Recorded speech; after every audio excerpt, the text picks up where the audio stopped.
Okay, students, welcome back to the class. Today we will do some numerical on E naught cell, and then we will go to determine how to determine the E half cell also from a given set of reaction.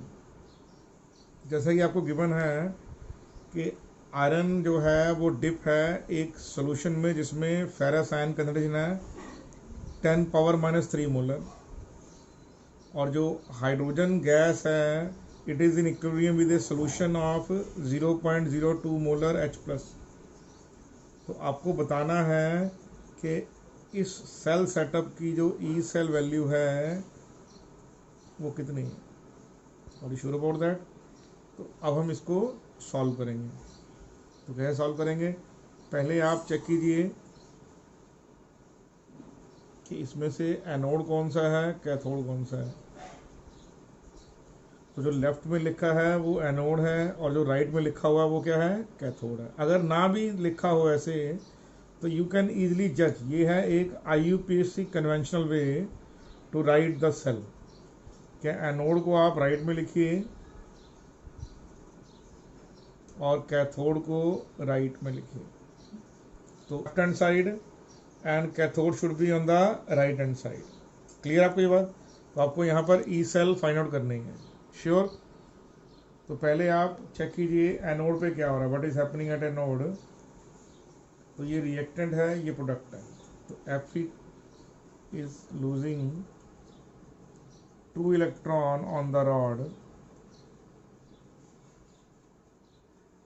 तो this is happen anode. Cathode पे क्या हो रहा है, cathode पे जो H+ है this is reactant, this is product. H+ जो है is accepting electron to give you H2। अब चेक कीजिए क्या इलेक्ट्रॉन बैलेंस है, तो आंसर है यस। आप दोनों इक्वेशन को हाफ सेल को ऐड कर दीजिए। ये है एनोडिक हाफ सेल जिसको बोलेंगे ऑक्सीडेशन हाफ सेल। ये है कैथोडिक हाफ सेल जिसको बोलेंगे रिडक्शन हाफ सेल। ठीक है, अब आप यहाँ पर रिएक्टेंट को नोट डाउन कीजिए। ये प्रोडक्ट आपका हो गया। तो रिएक्शन कोएफिशिएंट की वैल्यू क्या है आपके पास, तो वो है कंसंट्रेशन ऑफ प्रोडक्ट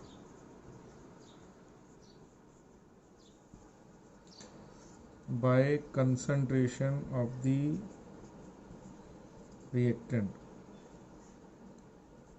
जो प्योर आयरन है वो नहीं लिखा गया यहाँ पे, रीज़न क्या है, क्योंकि प्योर आयरन की जो एक्टिविटी है वो 1 होती है। तो जैसा कि रूल है pure liquids and pure metals are not written. Pressure लिखा गया, हालांकि प्रेशर ना भी लिखे तो प्रॉब्लम नहीं है बिकॉज इट इज़ 1 बार। तो ओवरऑल और रिएक्शन कोएफिशिएंट क्या आपके पास Fe2+ बाय H+ का whole square. Why, because pressure of hydrogen is taken as 1 bar in this case. और N की जो वैल्यू है वो है 2।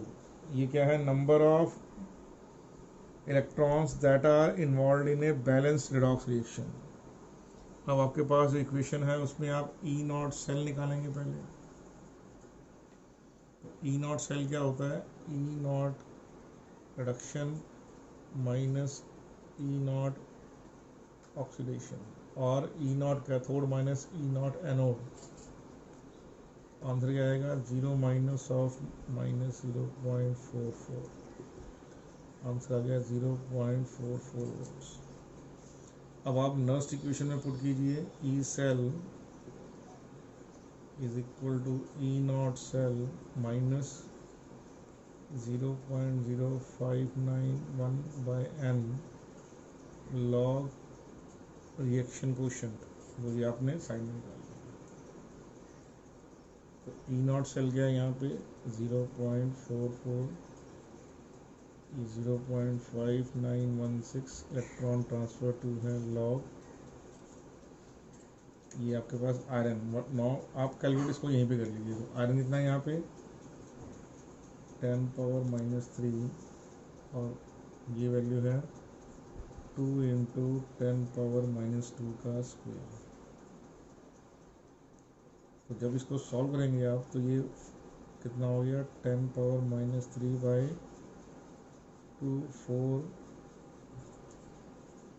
× 10⁻⁴। आपने क्या किया, आपने ये वैल्यूज़ जो Q की वैल्यू है जो यहाँ से 2.5 निकली है यहाँ पे, हमेशा आप रिएक्शन करने का इस न्यूमेरिकल को सॉल्व करने का तरीका नोट कर लीजिए कि आपको हमेशा पहले एनोडिक हाफ लिखना है, फिर कैथोडिक हाफ लिखना है, फिर ओवरऑल सॉल्यूशन लिखना है। अगर इलेक्ट्रॉन बैलेंस नहीं है, इलेक्ट्रॉन को पहले बैलेंस कीजिए, फिर रिएक्शन क्वोशंट निकाल लीजिए। उसको रीज़न क्या है यहीं पर आप सॉल्व कर लीजिए ताकि मेन जब नर्स इक्वेशन में आपको ज़्यादा दिक्कत ना हो। फिर उसके बाद n जो है वो 2 है, बैलेंस्ड इलेक्ट्रॉन जो है आपके पास। फिर E0 सेल कैलकुलेट कर लीजिए, E0 cathode minus E0 anode, ये वैल्यूज आपको जनरली क्वेश्चन में गिवन होती है। After that you put all those values and determine the value of log. Generally जो लॉग की वैल्यूज हैं वो आपके जो इंफॉर्मेशन का जो बुकलेट का पहला पेज होता है उस पर गिवन होती है, तो इसलिए आपने ये चीज़ें ध्यान रखनी है कि इंफॉर्मेशन में जब आप पहला पेज खोलेंगे क्वेश्चन पेपर में तो आप चेक कीजिएगा कोई लॉग की वैल्यूज़ तो नहीं दी गई वहाँ पे, उनको आप प्लीज़ अपने पेन से कहीं नोट कर लीजिए किसी पेपर पे, बिकॉज वो वैल्यू कहीं ना कहीं आगे जाके आपको उस पेपर में सॉल्व करने में पक्का काम आएगा। Is that clear to you? Sure about that? तो इस केस में जो एनोड है वो एक आयरन इलेक्ट्रोड है और जो कैथोड है वो हमारे पास एक हाइड्रोजन इलेक्ट्रोड है। Is that clear everyone? Sure? चलिए, तो नेक्स्ट टॉपिक देखिए, बड़ा मजेदार टॉपिक है। वो टॉपिक क्या है, how to determine the electrode EMF. जो सिंगल इलेक्ट्रोड जो होगा उसका ईएमएफ कैसे निकालेंगे।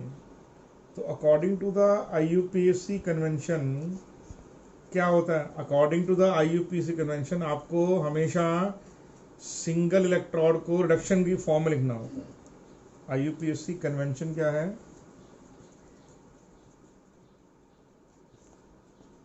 वो कन्वेंशन है report the reaction in reduction potential form.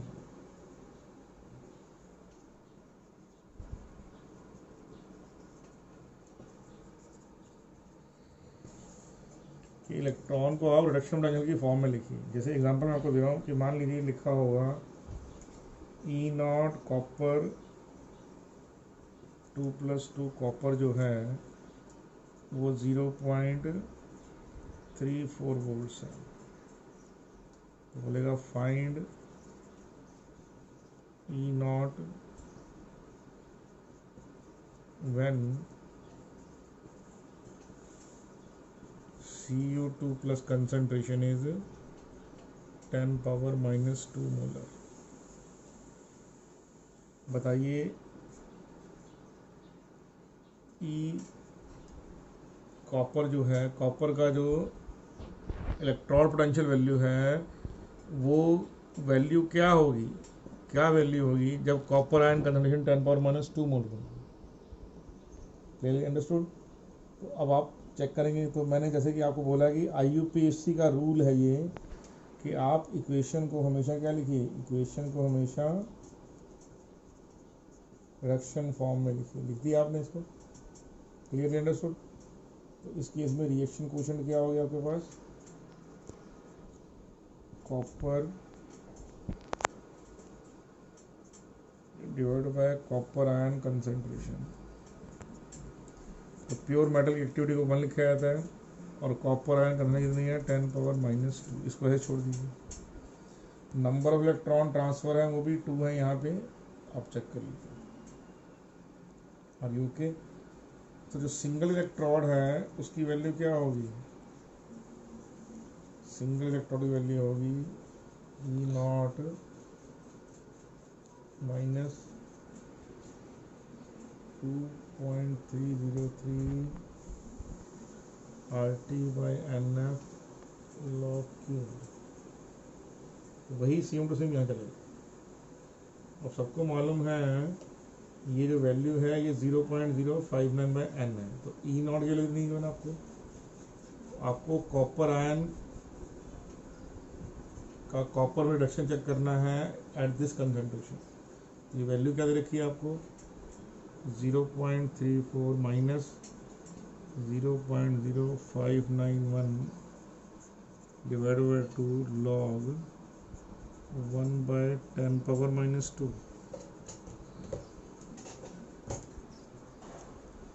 तो ये हो जाएगा 0.34 माइनस 0.03। वाई? बिकॉज यहाँ इसको आप ऐसे रहने दीजिए 5916, और ये ऊपर है क्या हो जाएगा माइनस का प्लस में आंसर आएगा। ये नेगेटिव सिंबल है ऊपर अगर न्यूमरेटर में पॉजिटिव है, ये जो 2 है ये नीचे आ जाएगा। आंसर आ गया 0.34 माइनस 59162 इंटू 2 log 10। सबको मालूम है log 10 1 होता है, ये 2 नीचे आ जाएगा। क्लियर गया अंडरस्टूड?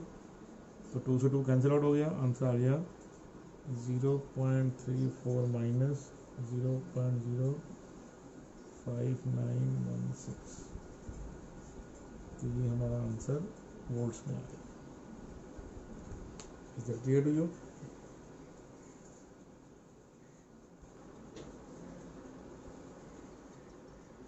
क्लियर हो गया बेटे? क्लियर आपको ये क्वेश्चन? दोबारा क्वेश्चन देखिए, आप रिडक्शन की फॉर्म में लिखेंगे इसको और वैल्यूज पुट कर देंगे।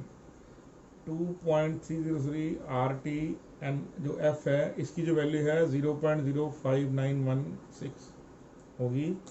आप याद रखिए R की वैल्यू ली गई है 8.314, T की वैल्यू ली गई है 298 और F की वैल्यू है 96,500 कूलम।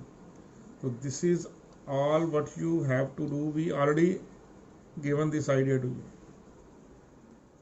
ये सारी वैल्यू आपको याद रखनी है, 0.05916 होती है। Okay sure? अब देखिए इसी का नेक्स्ट पॉइंट देखते हैं हम। हाँ, अब देखिए नेक्स्ट जो क्वेश्चन है बड़ा ही इंटरेस्टिंग क्वेश्चन है आपके लिए। E nought copper ion to copper की वैल्यू है वो 0.34 है। आपको ई कॉपर से कॉपर आयन से कॉपर की निकालनी है जब पीएच वैल्यू 14 है, और ये जो कॉपर का इलेक्ट्रोड है, जो कॉपर इलेक्ट्रोड है dipped in copper electrode dipped in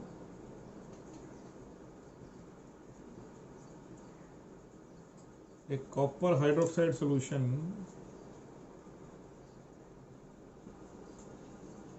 having pH 14। Clear आपको ये बात? तो आपको पता क्या लगाना है? आपको पता लगाना है कॉपर इलेक्ट्रोड का ई वैल्यू पता लगाना है आपको कि कॉपर इलेक्ट्रोड डिप्ड है कॉपर हाइड्रोक्साइड सॉल्यूशन में जहां pH 14 है। क्लियर नहीं लिया कोई बात? तो ये पॉइंट लेके हम क्वेश्चन को आगे करेंगे, और ये भी चेक करना है ये जो सोल्यूशन है वो सैचुरेशन कॉपर हाइड्रोक्साइड का सोल्यूशन जो है, ठीक है, उसमें ये डिप्ट है एट pH 14 पे। Are you clear with the question? पहले हम चेक करेंगे कि pH 14 का मीनिंग क्या है।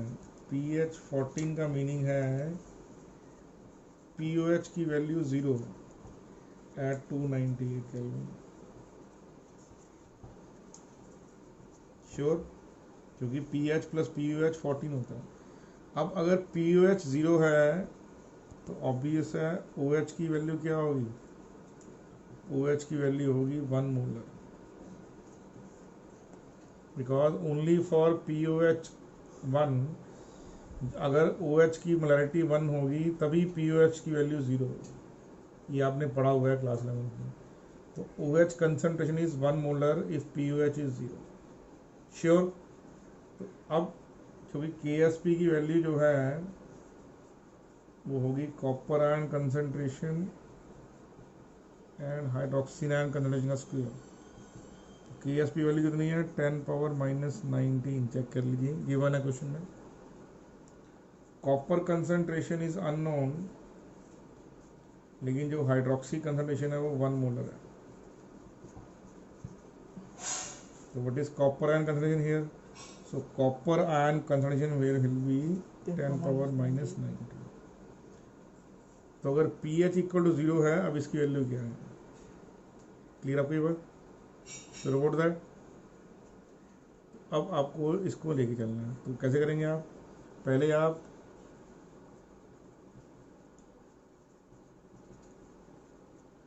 इक्वेशन की जो स्टैंडर्ड रिडक्शन फॉर्म है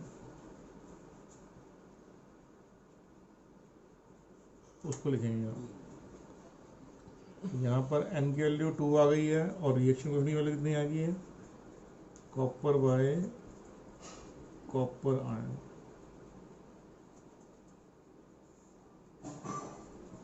तो प्योर मेटल की एक्टिविटी 1 लेंगे, कॉपर आयन की एक्टिविटी आपको यहाँ पर दे रखी है 10⁻⁻19। श्योर? तो ई कॉपर की वैल्यू क्या होगी? ई नॉट कॉपर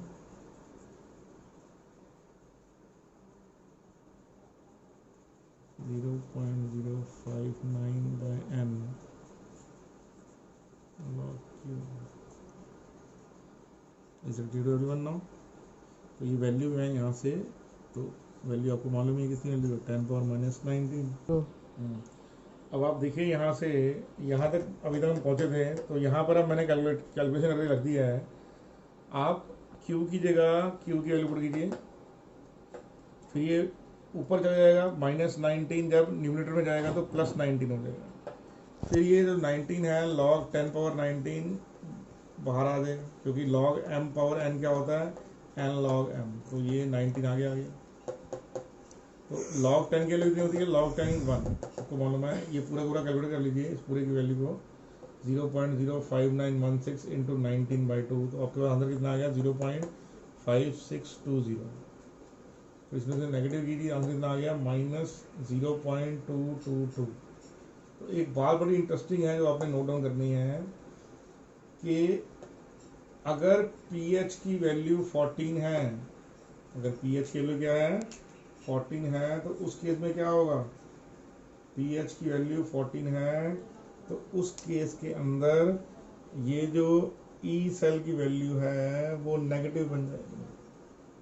मतलब जो कॉपर का इलेक्ट्रोड जो है SHE के लिए कैथोड होता है अंडर स्टैंडर्ड कंडीशन, वो इस कंडीशन में उल्टा हो जाएगा। वाई? बिकॉज ये जो आंसर आ रहा है आपका वो माइनस में आ रहा है। इसका मतलब क्या हो गया? अगर pH की वैल्यू 14 कर दी जाए कॉपर इलेक्ट्रोड के लिए, क्लियर? तो वही कॉपर जो इलेक्ट्रोड है now is able to supply electron to the hydrogen. उल्टा क्वेश्चन हो गया। तो बड़ा ही इंटरेस्टिंग क्वेश्चन है ये, जो आपको समझना चाहिए। इसका मतलब क्या हुआ? जो कॉपर आयन जो है, ठीक है, वो आपके पास यहाँ पर शो कर रहा है कि ये इफेक्टिव तो है ऑक्सीडाइजिंग एजेंट, लेकिन एसिडिक मीडियम में ज़्यादा effective. Are you okay with the situation? जैसे ही pH हाई कंडीशन में जाएगी और pH की वैल्यू 14 पहुंच गई, तो pH 0 पहुंच गया, तो इस केस में उसका जो नेचर है पूरे का पूरा चेंज हो जाएगा। ठीक है? तो इसका मतलब क्या हुआ कि there will be a point in every electrode जब उसकी वैल्यू में चेंज पॉसिबल है। वो नेगेटिव टू पॉजिटिव या पॉजिटिव टू नेगेटिव जा सकता है।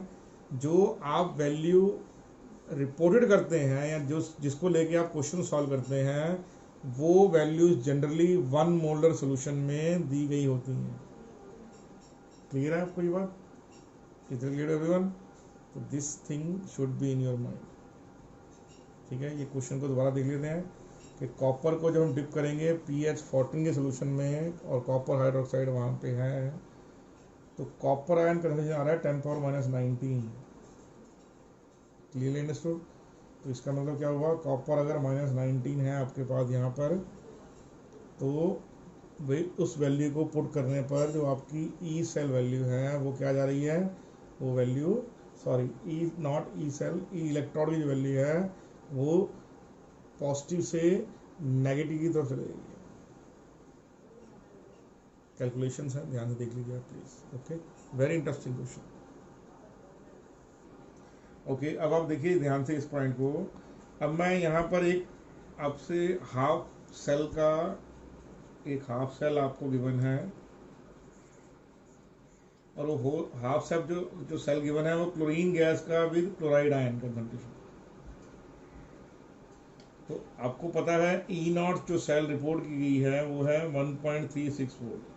तो आपको बताना है ये हाफ सेल का ई इलेक्ट्रोड वैल्यू क्या है, ये आपको पता लगाना है। तो आपने करना क्या है, आपने सबसे पहले इस हाफ सेल को रिडक्शन की फॉर्म में लिखना है। तो आप रिडक्शन की फॉर्म में लिखिए इसको।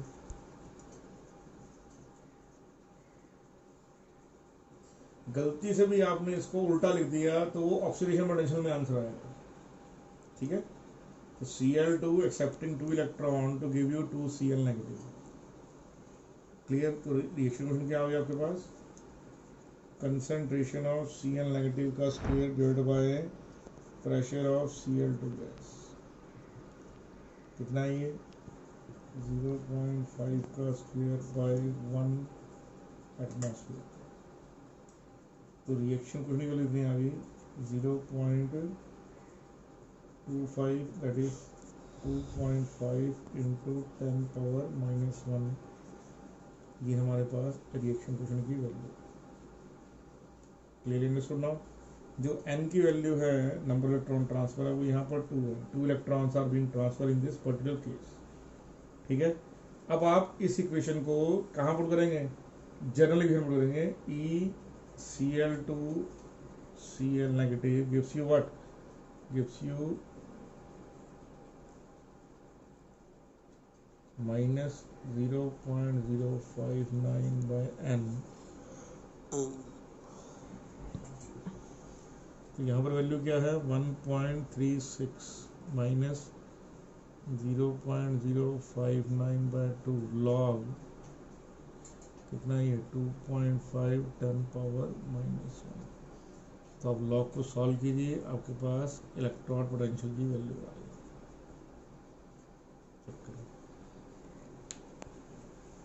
हाँ, अब आप देखिए यहाँ पर क्या हुआ, जो क्लोरीन गैस है वो क्लोराइड आयन बन रही है। तो आपने यहाँ पर पहले रिएक्शन क्वेश्चन निकाल दिया गिवन इन्फॉर्मेशन को लेके। ठीक है, क्लोराइड आयन कंसंट्रेशन कितनी है, 0.5 पुट कीजिए आपने, और क्लोरीन गैस का जो प्रेशर है वो 1 एटमॉस्फेरिक है। ये इन्फॉर्मेशन आपको क्वेश्चन में गिवन होगी। ठीक है, फिर आपने कुछ नहीं किया, कैलकुलेशन किया है, इनको जनरली पुट करके एक जनरल इक्वेशन में। सिंगल इलेक्ट्रोड जब भी लिखना है हमेशा रिडक्शन फॉर्म में लिखना है। Is that clear everyone? तो ये आपको मैंने क्लोरीन गैस लिख दिया। Are you sure? Very good. Okay, let's see how to represent half cell in case of hydrogen electrode. तो हाइड्रोजन इलेक्ट्रोड में मान लीजिए यहाँ पर जो H2 गैस है वो 1 एटमॉस्फेरिक में है और H+ कंसंट्रेशन आपको निकालनी है या गिवन नहीं है मान लीजिए। तो आप क्या लिखेंगे, जो रूल है वो क्या है कि इसको SRP की फॉर्म में लिखिए। तो आपने इसको SRP फॉर्म में लिखा तो क्या आ गया, 2H+ accepting 2 electron to give you hydrogen gas. तो रिएक्शन क्वेश्चन क्या आ गया, रिएक्शन क्वेश्चन आपके पास आ गया pressure of hydrogen gas divide by H+ का होल स्क्वायर। तो ये आप रिएक्शन क्वेश्चन की जगह पुट करेंगे। Sure about that? अब आप इसको जनरल इक्वेशन में लिखिए, ई ऑफ, अच्छा n यहाँ पर है 2 की वैल्यू, कितने इलेक्ट्रॉन ट्रांसफर हुए यहाँ पे 2। तो ई इलेक्ट्रॉड की जो वैल्यू है वो है E naught electrode minus 0.05916 by n log reaction question. तो इस केस में ये वैल्यू 0 है क्योंकि ये बाय डेफिनेशन 0 है। माइनस 0.059/62 लॉग n की वैल्यू 2 है, आप चेक कर लीजिए ऑलरेडी। और रिएक्शन क्वेश्चन में प्रेशर कितना है इसका, 1 है, और H प्लस पता नहीं है। अब ये जब ऊपर जाएगा, ये वैल्यू ऊपर जाएगी तो ये प्लस का माइनस बन जाएगा, तो आंसर आ गया -0.059/2 लॉग H प्लस की पावर -2। अब ये -2 नीचे आएगा तो इसको आप माइनस को छोड़ दीजिए, तो आंसर आएगा -0.0596/2 is equal to -2 log H plus. तो क्या करेंगे आप, 2 से 2 कैंसिल आउट हो गया और -1 लगा लेने दीजिए, तो माइनस लॉग H प्लस क्या आएगा, तो E जो इलेक्ट्रोड की वैल्यू है वो क्या आ रही है,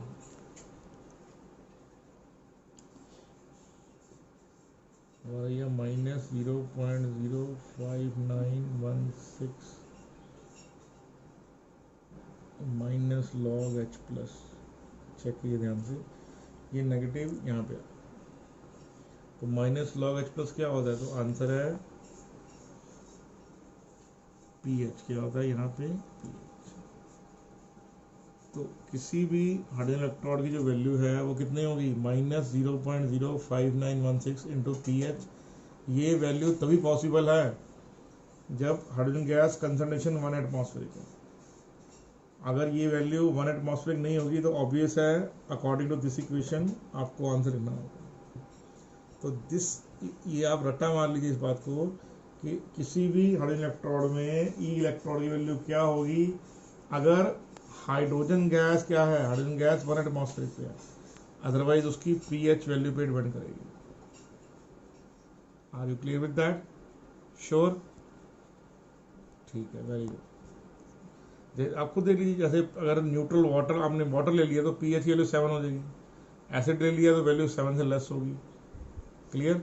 और अगर वैल्यू क्या है, वैल्यू अगर ज़्यादा आपकी बेसिक है तो पीएच की वैल्यू क्या होगी, 7 से बड़ी होगी। इसका मीनिंग क्या हो गया, जैसे जैसे पीएच वैल्यू इंक्रीज कर रही है, मतलब जैसे जैसे जो H प्लस कंसंट्रेशन है वो डिक्रीज कर रही है, इस केस में इलेक्ट्रोड की value become more and more negative, becomes more and more negative. तो बहुत इंपॉर्टेंट पॉइंट है जो आपको माइंड में रखना है, that E electrode of SHE will not SHE, wrongly हो गया, the E electrode value for an hydrogen electrode will go on decreasing with increase in pH. ठीक है बेटे, तो ये पॉइंट आपको बिल्कुल माइंड में याद रखना है। Are you sure about that? कि जैसे जैसे पीएच की वैल्यू इंक्रीज होगी वैसे वैसे हाइड्रोजन इलेक्ट्रोड की वैल्यू जो है वो डिक्रीज होती जाएगी। Are you sure? Please note down that also. अब आप इस पॉइंट को ध्यान देखिए कि जितने भी क्वेश्चन आपको आएंगे करने के लिए, उन क्वेश्चंस में ज़्यादातर केस में क्या होगा कि यहाँ तो कोई मेटल आयन इन्वॉल्व होगा जो मेटल में कन्वर्ट हो रहा होगा, या फिर कोई हैलोजन होगा जो हैलाइड आयन में कन्वर्ट हो रहा होगा, या वाटर जो होगा either it is undergoing reduction और इट इज अंडरगोइंग ऑक्सीडेशन। तो बहुत इजी है, अगर मेटल आयन मेटल बन रहा है तो ये रिडक्शन की फॉर्म में लिखा गया है, अगर रिवर्स होगा तो ऑक्सीडेशन की फॉर्म में हो जाएगा। ठीक है नहीं? तो मैंने आपको जितनी वैल्यू लिखी हुई हैं वो रिडक्शन की फॉर्म में लिखी हुई हैं। पानी के लिए दो अलग इसलिए लिखा है कि पानी में प्रोडक्ट अलग अलग हो जाते हैं, जबकि मेटल में या नॉन मेटल में बस एरो को रिवर्स करना पड़ता है, रिएक्शन हो जाएगा। जैसे Mn प्लस आयन है, it is accepting an electron to give you M। जैसे बोला ना, कॉपर +2 फॉर्म में है, 2 इलेक्ट्रॉन लिए कॉपर बन गया। क्रोमियम +3 में है, 3 इलेक्ट्रॉन लिए क्रोमियम बन गया। ठीक है ना? लेड है +4 फॉर्म में, 4 इलेक्ट्रॉन लिए लेड बन गया। उसका रिवर्स ही पॉसिबल है कि कॉपर ने 2 इलेक्ट्रॉन लॉस किए, जिंक ने 2 इलेक्ट्रॉन लॉस किए, लेड ने 2 इलेक्ट्रॉन लॉस किए। तो आपको सिर्फ रिवर्स करना है। तो ये लिखा हुआ है रिडक्शन की फॉर्म में, इसमें लिखा हुआ है रिडक्शन की फॉर्म में। सेम टू सेम हैलोजेंस हैं कि जो हैलोजेंस हैं उन्हें 2 इलेक्ट्रॉन एक्सेप्ट किए हैं और हैलाइड आयन बन गए। सिमिलरली रिवर्स ऑर्डर होगा तो क्या होगा, आपके पास हैलोजन आ जाएगा। तो ये दोनों की दोनों क्या है, रिडक्शन की फॉर्म में। मैं लिख देता हूँ यहाँ पे, दोनों के दोनों केस कौन सी फॉर्म में लिखे गए हैं, रिडक्शन की फॉर्म में लिखे गए हैं। और रिडक्शन कहाँ पर होती है? रिडक्शन हमेशा कैथोड पे होती है। फिर बोल दैट यही रिएक्शन अगर उल्टे होंगे तो they will be termed as oxidation, और वो कहाँ पे होती है? हमेशा एनोड पे होती है। पानी के केस में आप याद रखिए, इन केस ऑफ वाटर, अगर वाटर रिडक्शन में जा रहा है तो इलेक्ट्रॉन एक्सेप्ट करेगा और हाइड्रोक्सिल आयन कंसंट्रेशन इंक्रीज करेगी। If water is undergoing reduction तो H2 गैस प्रोड्यूस होगी और उसके साथ साथ 2 हाइड्रोक्सिल आयन प्रोड्यूस होंगे। तो if water is undergoing reduction तो क्या होगा? हाइड्रोक्सिल आयन कंसंट्रेशन इंक्रीज करेगी। और if water is undergoing oxidation तो क्या होगा? ऑक्सीजन गैस प्रोडक्शन में जाएगी और जो मीडियम है वो एसिडिक बनना शुरू होगा because of the formation of more and more H+ ion. तो ये जनरल इन्फॉर्मेशन है, ये आपको हमेशा याद रखनी है, आपके माइंड में हमेशा चलती रहनी चाहिए। Are you clear with that now? Are you sure? Okay, very good. Now very good. अब देखिए, अब हम क्या करेंगे? अब हम चेक करेंगे कि एक सेल रिएक्शन में इक्विलिब्रियम कैसे एस्टेब्लिश होता है। जो इक्विलिब्रियम है why it established in a cell reaction, इसको बड़े ध्यान समझिएगा। मान लीजिए जिंक और कॉपर आयन में एक रिएक्शन चल रहा है, तो zinc is losing electron and copper is gaining electron. तो ये ऑब्जर्वेशन में आ गया आपके पास। अब इसको अगर आपको सेल नोटेशन में रिप्रेजेंट करना है तो रिप्रेजेंट करेंगे कैसे? Zinc is becoming zinc ion salt bridge and copper ion are undergoing reaction to give you copper। तो ये रिएक्टेंट है, ये प्रोडक्ट है, ये रिएक्टेंट है, ये प्रोडक्ट है। तो अब जो जिंक, जो कॉपर आयन का कॉपर बनना है, कॉपर आयन कॉपर बनना है, वो है रिडक्शन पोटेंशियल। क्लियर? लेकिन जिंक का जिंक आयन बनना क्या है? ये रिडक्शन का उल्टा है। तो क्या बोलेंगे इसको? Oxidation potential. क्या बोलेंगे? Oxidation potential. क्लियर? आप इसको उल्टा लिखेंगे, अगर जैसे जिंक की इक्वेशन को मैं रिवर्स डायरेक्शन में लिखूं, ऐसे लिखूंगा जिंक 2 + 2 इलेक्ट्रॉन टू जिंक, ये क्या है? अब ये रिडक्शन पोटेंशियल है।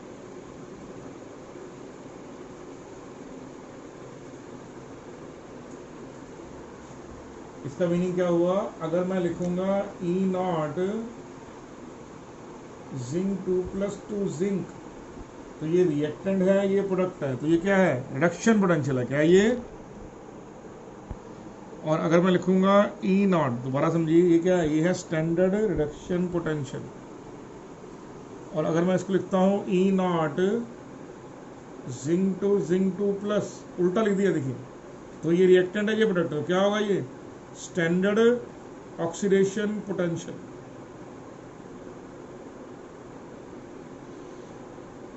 तो जो स्टैंडर्ड रिडक्शन पोटेंशियल होता है वो negative of standard oxidation potential होता है। तो SOP stand for standard oxidation potential. तो आप जैसे आपको ये बेसिकली रिप्रेजेंटेशन से चेक करेंगे कि वैल्यूज कौन सी गिवन है? E0 Zn2 + 2 Zn गिवन है तो SRP गिवन है। लेकिन अगर E0 Zn2 Zn2 + गिवन है तो वो आंसर SOP में गिवन है। तो बहुत सारे क्वेश्चन आपको ऐसे भी आएंगे जिसमें वो आपको चेक करना होगा, वो इनडायरेक्टली आपको SOP दे देगा। उस केस में आपको चीजें चेक करनी है। पहली बात तो ये आ गई।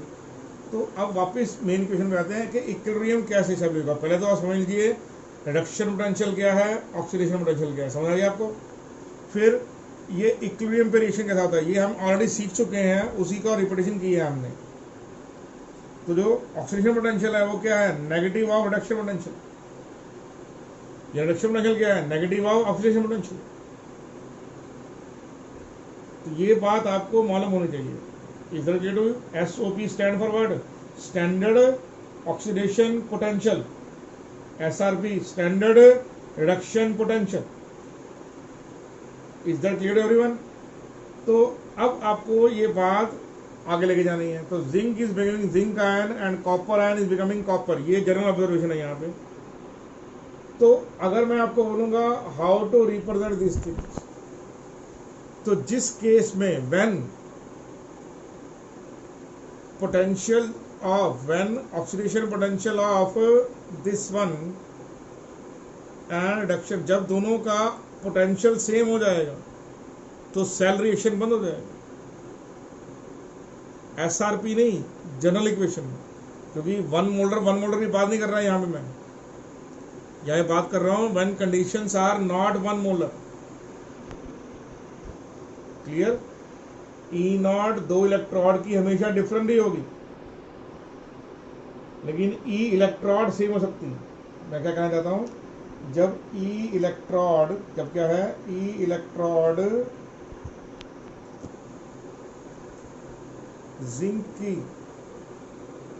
जिंक का reduction potential is equal to E electrode of